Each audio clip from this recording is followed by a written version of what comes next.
June 8, 2023, Zaporizhzhia direction, 6:23 in the morning. A German Leopard 2A6 tank crew spots thermal signature at 2,400 meters. Russian T-90M Proryv. Breakthrough. Russia's most advanced main battle tank versus NATO's finest armor. The duel that military analysts waited decades to witness. It's about to happen in the next 90 seconds. This is Millfront, where we analyze the battles that answer the questions everyone's been asking. For 30 years, military theorists debated this matchup. Soviet armor doctrine against Western precision. Mass production versus technological superiority. Cheap and numerous versus expensive and capable. Every war game, every simulation, every staff college argument. It all came down to one question. In actual combat, which philosophy wins? June 2023 provided the answer. And the answer came written in burning metal across Ukrainian fields. The context matters here. By summer 2023, Ukraine received approximately 200 Western main battle tanks, 71 Leopard 2 variants from Germany, Poland, Portugal, and other nations, 14 British Challenger 2 tanks, 31 American M1A1 Abrams, though these arrived later. Against this, Russia fielded thousands of tanks, T-72B3, T-80BVM, and the showcase T-90M. Numbers favored Russia massively. Technology favored the West. Training became the variable that would decide outcomes. Ukrainian tank crews underwent intensive NATO training programs. Germany's Munster training facility, Poland's armored schools, British Bovington. These weren't quick familiarization courses. These were 6 to 8 week intensive programs covering Western combined arms doctrine, crew coordination, maintenance, and most critically, gunnery. Western tanks operate fundamentally differently than Soviet designs. Soviet doctrine emphasized speed, numbers, and overwhelming firepower. Tanks advance rapidly, fire on the move, overwhelm enemy positions through shock and mass. Western doctrine emphasizes protection, precision, and standoff engagement. Tanks position defensively, acquire targets at maximum range, kill from distance before enemy can effectively return fire. Which philosophy wins? Let's examine what happened when they collided. Which tank would you bet on in a duel? A. Leopard 2A6, B. Challenger 2, or C. T-90M? Comment your choice. June 8th engagement, Ukrainian Mechanized Brigade conducting probing attacks south of Orikhiv. Objective: identify Russian defensive positions and strength. 3 Leopard 2A6 tanks in overwatch position on elevated terrain. 7 T-72B3 and 2 T-90M tanks dug into prepared positions 2 to 3 kilometers ahead. 6:23 a.m. Leopard commander identifies thermal signatures through advanced Attica thermal imaging system. This system provides crystal clear thermal imagery out to 4 kilometers in ideal conditions. He can see heat signatures of Russian tanks even though they're partially concealed in defensive positions. The Russians cannot see the Leopards yet. Their thermal systems have effective range of 2 to 2.5 kilometers maximum. The Leopards are outside this range. This is the fundamental advantage Western tanks brought to Ukraine. They can see and kill before being seen. 6:24 a.m. Leopard gunner achieves firing solution on T-90M. Range, 2,400 meters. Ammunition, DM-53 armor-piercing, fin-stabilized discarding sabot. German engineering designed to penetrate any armor on Earth. Muzzle velocity, 1,750 meters per second. This round can punch through 700 millimeters of rolled homogeneous armor at 2,000 meters. The gunner doesn't rush. Western gunnery doctrine emphasizes first-round hit probability. Take time. Ensure proper lead. Account for wind. Verify range. One shot, one kill. Don't waste ammunition. Don't reveal position unnecessarily. 6:25 a.m. Shot fired. Flight time at this range, 1.4 seconds. The DM-53 round hits T-90M on the turret front, slightly to the right of the main gun. This is exactly where the gunner aimed. The penetrator punches through relict explosive reactive armor, through the underlying steel, into the crew compartment. What happens next demonstrates the critical difference in tank design philosophy.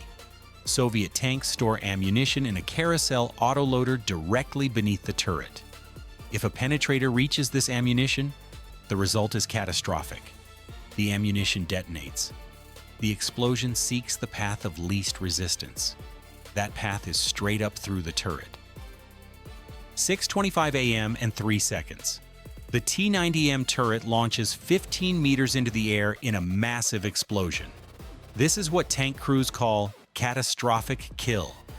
The technical term is jack-in-the-box effect. All 3 crew members killed instantly. The tank is not disabled. It is obliterated. Stay with me.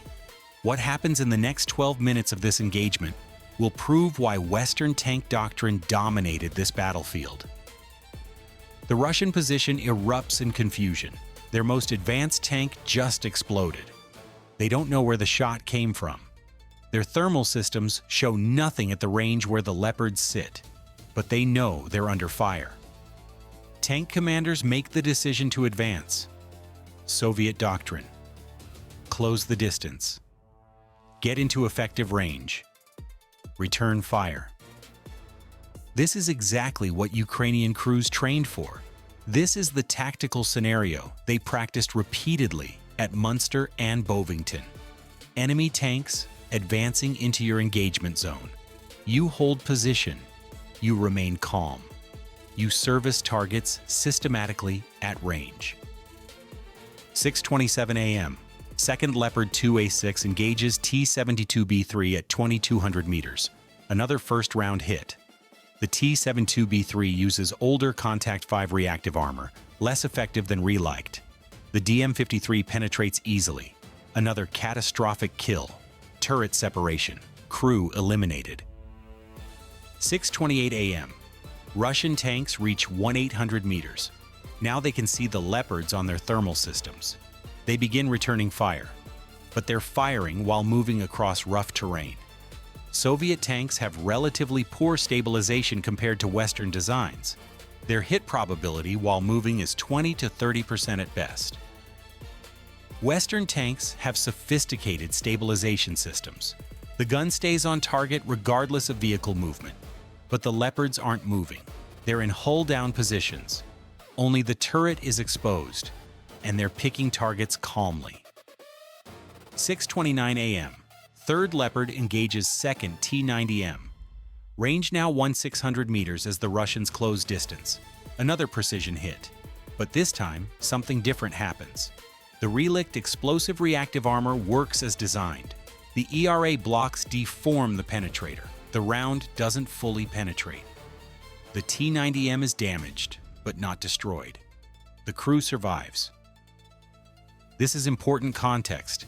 Explosive reactive armor works. Modern Russian armor protection is effective when it functions properly, but it's a one-time defense. Once the ERA blocks detonate, that section of armor is compromised. A second hit in the same location will penetrate. 6:30 a.m. The damaged T-90M attempts to reverse out of the engagement. Crew is stunned but functional. They're trying to retreat to safety.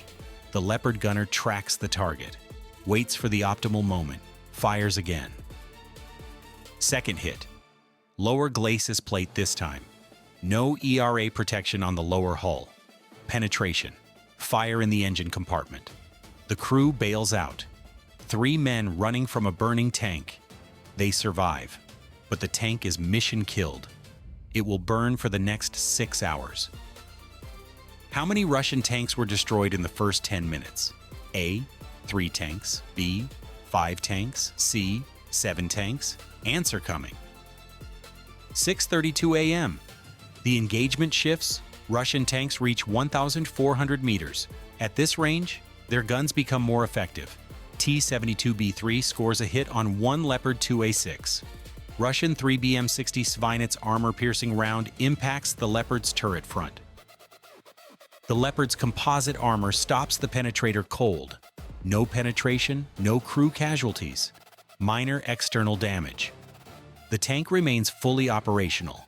The commander reports hit, no effect, and continues engagement. This demonstrates another critical advantage. Western composite armor arrays provide superior protection compared to Soviet-era steel and ERA combinations. The Leopard's frontal armor can resist most Russian ammunition at most engagement ranges. But armor isn't invincible, and the Russians are learning quickly.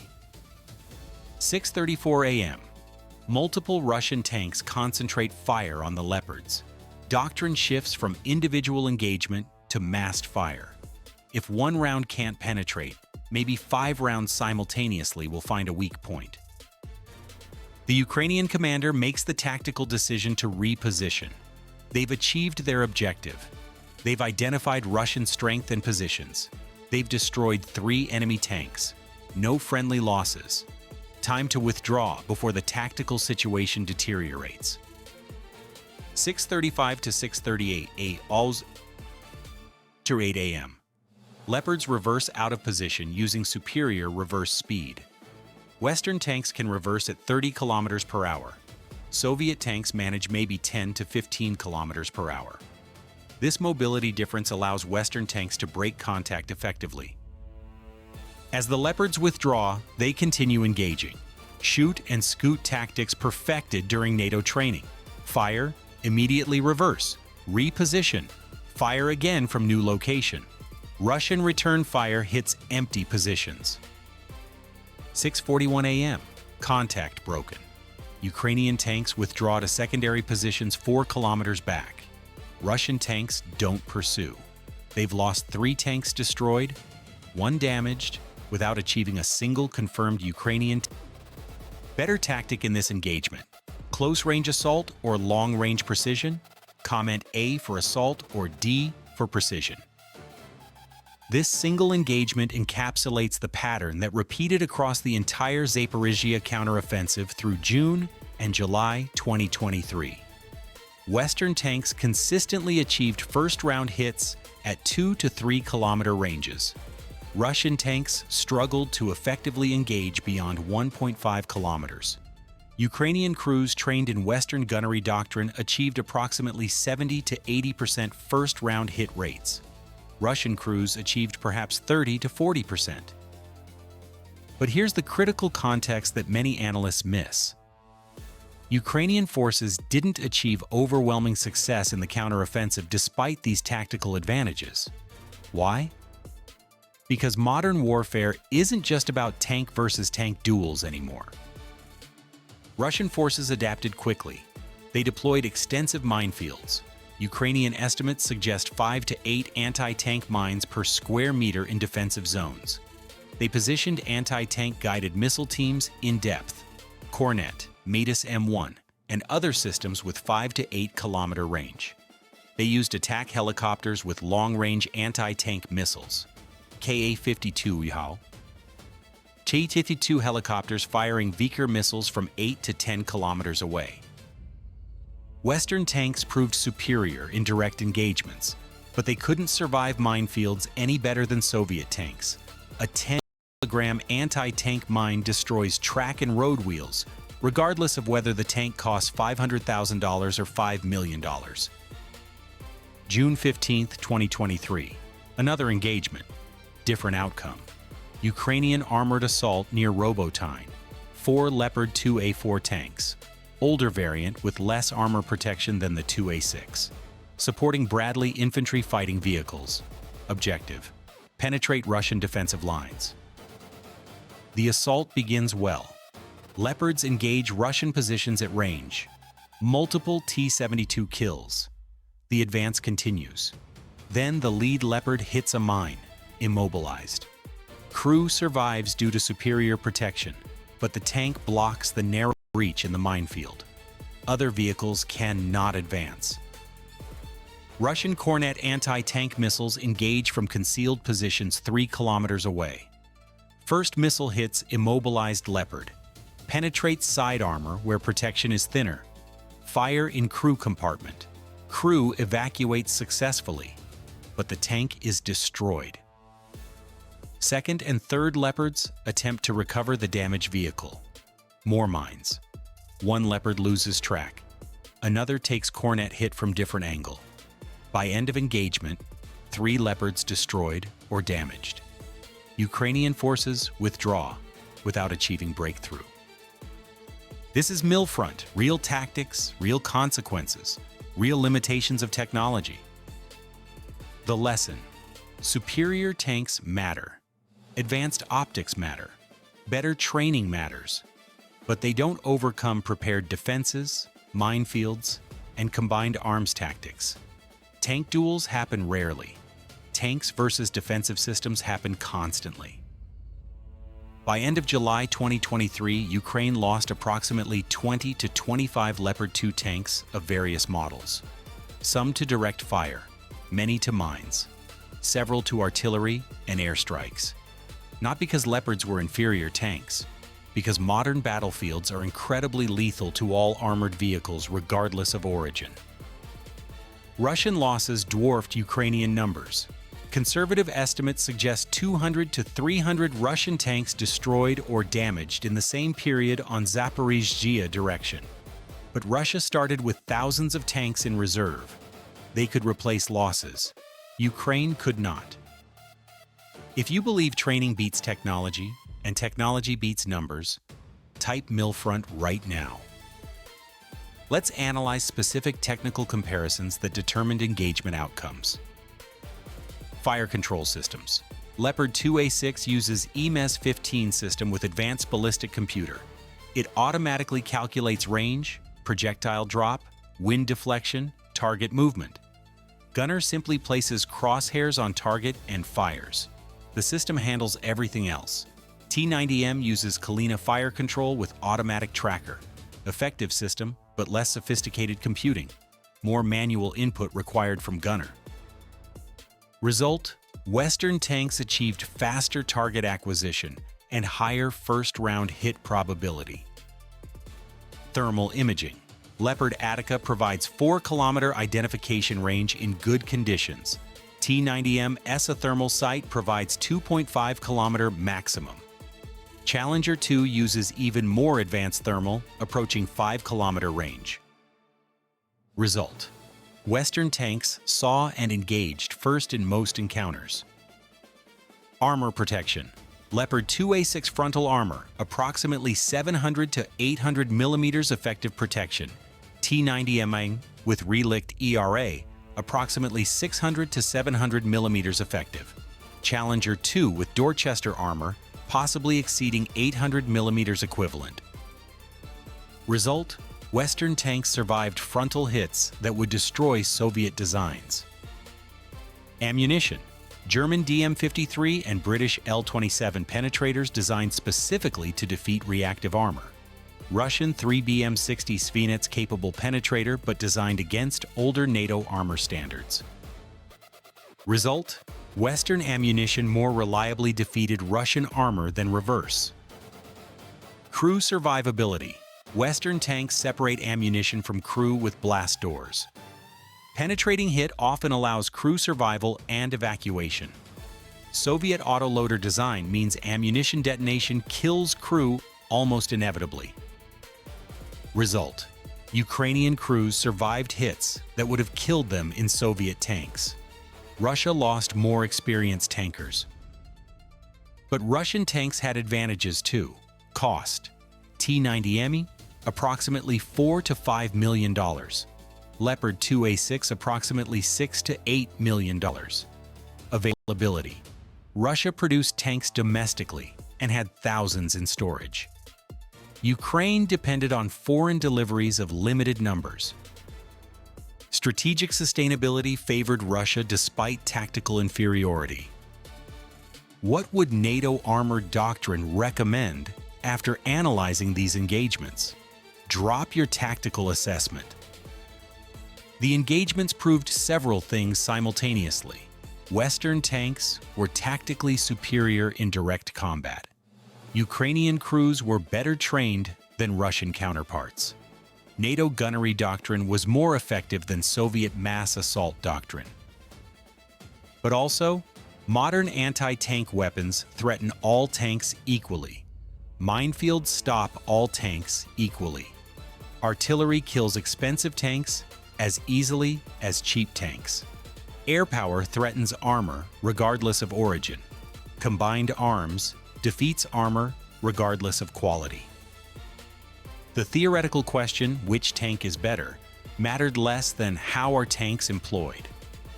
Ukrainian forces used Leopards correctly in defensive overwatch and precision engagement. When forced into offensive breakthrough operations against prepared defenses, even Leopards struggled. Russian forces learned and adapted. They stopped sending tanks forward into Ukrainian fire sacks. They dug tanks into static positions as pillboxes. They relied on artillery, mines, and anti-tank missiles for defense. They preserved armor for counterattacks against overextended Ukrainian advances. By August 2023, tank-on-tank engagements became increasingly rare. Both sides shifted to artillery-centric operations with armor in supporting roles. The decisive weapon wasn't the tank anymore. It was the mine, the guided missile, and the drone. Here's the answer to our question. A is correct. 3 Russian tanks destroyed in the first 10 minutes of the June 8th engagement. 2 T-72B3 catastrophic kills. 1 T-90M mission kill. 0 Ukrainian losses. This represented the best-case scenario for Western armor doctrine, long-range precision engagement against advancing enemy armor. 3 final questions for analysis. First, would the outcome have differed if Russian crews had Western-style training and Ukrainian crews used Russian tanks? Second, does the Leopard 2's tactical superiority matter strategically when Ukraine cannot replace losses and Russia can? Third, what would you have done differently as the Russian armored commander after losing 3 tanks in 10 minutes to unseen enemy fire? Subscribe to Millfront. We analyze the battles that answer the questions military professionals debate in staff colleges worldwide. The fields south of Proryv are quiet now in some sectors. The burned hulks of tanks still rust where they died. Western composite and Russian reactive armor both proved fallible against modern weapons. The answer to which tank is better turned out to be less important than how intelligently is it used. Technology provides advantage. Training exploits advantage. Doctrine determines whether advantage matters. The Germans and British built better tanks. The Ukrainians proved better trained. But neither fact proved decisive in breaking prepared defenses. Stay tactical. Stay alive.